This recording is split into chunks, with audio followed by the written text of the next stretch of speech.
నమస్తే. తొలి విడత, రెండో విడత ఎలక్షన్స్ పంచాయతీ ఎన్నికలు ముగిశాయి. ఫలితాలు వచ్చాయి.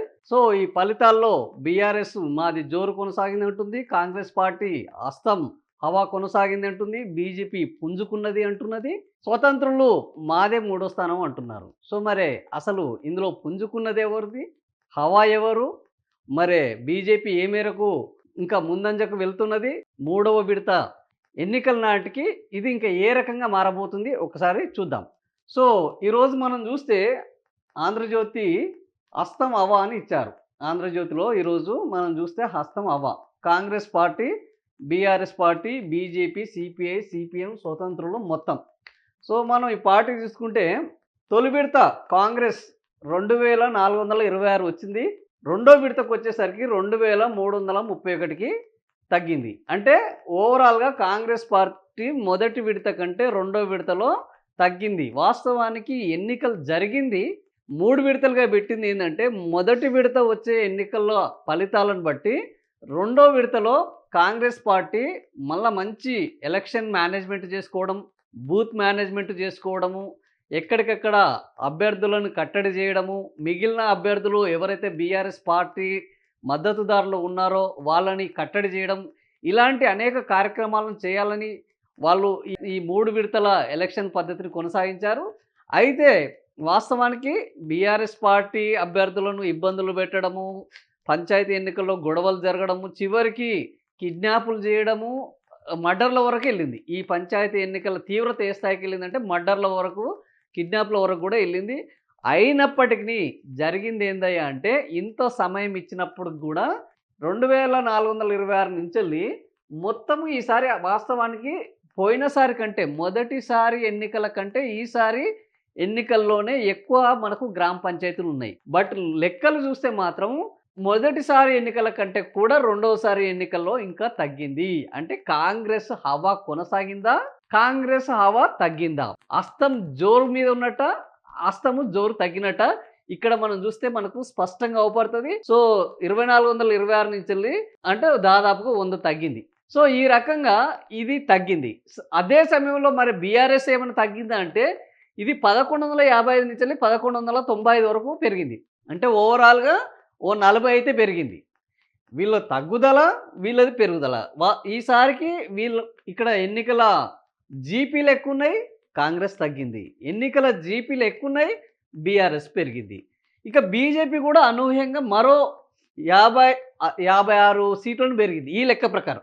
అంటే ఇప్పుడు ఏ పార్టీకి ఆ పార్టీ, ఏ పత్రికకు ఆ పత్రిక ఎవరి లెక్కలు వాళ్ళు ఇస్తున్నారు. ఎందుకంటే దీనికి ఎలక్షన్ కమిషను ఎ పూర్తి స్థాయిలో ఇది అని ఇవ్వడానికి లేదు. ఎందుకంటే ఇది మద్దతుదారులు మాత్రమే.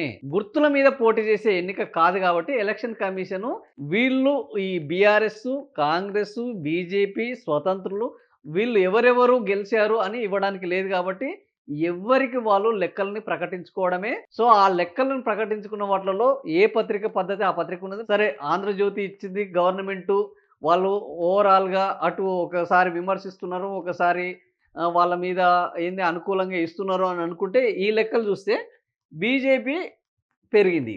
సో, సిపిఐ, సిపిఎంలు కూడా ఓవరాల్‌గా పెరిగాయి. 24, 29 సిపిఎం 24 నుంచి 34 పెరిగింది. స్వతంత్రులు 402 ఉంటారు. ఇక్కడ 470. స్వతంత్రులు కూడా బీభత్సంగా పెరిగారు. సో, మొదటి విడత నుంచెల్లి రెండో విడతకు మనం లెక్కలు చూసుకుంటే ఓవరాల్‌గా అన్ని విడతలలో, అన్ని ఏరియాలో ఎవరు పెరిగారంటే ఒక్క ఏంది కాంగ్రెస్ తప్ప, కాంగ్రెస్ తప్ప అందరూ పెరిగారు. కాంగ్రెస్ ఒక్కటే తగ్గింది. ఇదొక్కటే తగ్గింది. మిగిలినయన్నీ పెరిగినాయి. ఇది పెరిగింది, ఇది పెరిగింది, ఇది పెరిగింది, ఇది పెరిగింది. వీళ్ళు పెరిగారు. ఓవరాల్ గూడా పెరిగింది. ఇవన్నీ పెరిగినాయి. ఇదొక్కటి మాత్రమే తగ్గింది. సో, మనం చూస్తే ఇది కాంగ్రెస్ హవానా? కాంగ్రెస్ జోరు మీదుందా? కాంగ్రెస్ తగ్గుతుందా?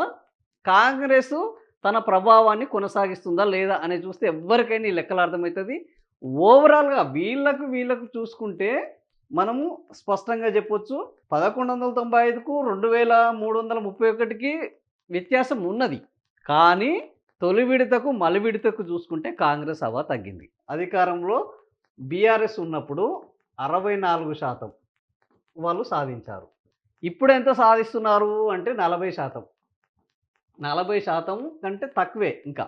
సో, ఈ రకంగా బీఆర్ఎస్ పార్టీ మొత్తము ఇంక లేదు, వాళ్ళు రారు, వాళ్ళ పనయిపోయింది, కాంగ్రెస్ పార్టీ ఇంకో 10 ఏళ్లుంటది, నేనే ఇంకో 10 ఏళ్ళు ముఖ్యమంత్రిగా ఉంటాను అని కాంగ్రెస్ పార్టీ చేసుకుంటున్న ప్రచారము ఎన్నికల్లో గుర్తుల మీద ఎంపీటీసీ, జెడ్పీటీసీ ఎన్నికల్లో గుర్తుల మీద జరిగితే ఎక్కడ తమ బండారం బయటపడుతుందో అని గుర్తుల మీద లేనిది, మద్దతుదారులతో సంబంధం ఉన్నది. సో, ఎవ్వరికి వాళ్ళని క్లెయిమ్ చేసుకునే అవకాశం ఉన్నది.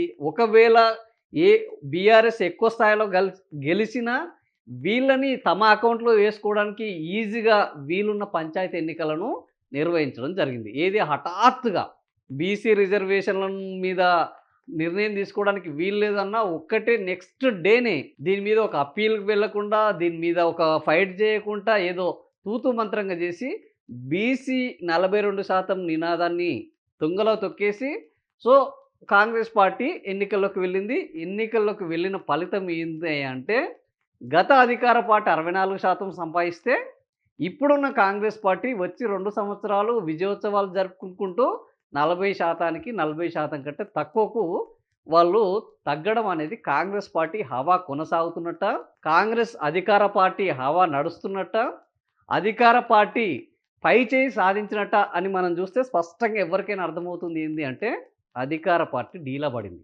తొలి విడత నుంచెల్లి మలి విడతకు వచ్చేసరికి అధికార పార్టీ యొక్క వేగము, అధికార పార్టీ సాధించే స్థానాలు ఇవి తగ్గాయి. ఇదే సమయంలో బీఆర్ఎస్ పార్టీ పుంజుకున్నది, బీజేపీ పార్టీ పుంజుకున్నది, స్వతంత్రులు ఇంకా ఎక్కువ మంది సర్పంచులుగా ఎలక్ట్ అయ్యారు. సో, చివరికి సిపిఐ, సిపిఎం కూడా వాళ్ళు కూడా వాళ్ళ యొక్క స్థానాలను పెంచుకున్నారు. ఏది తొలి విడత కంటే మలి విడతకు. సో, ఈ రకంగా నాకు అర్థమైనంత వరకు రెండో విడత ఎన్నికల నాటికి కాంగ్రెస్ పార్టీ యొక్క హవా తగ్గింది.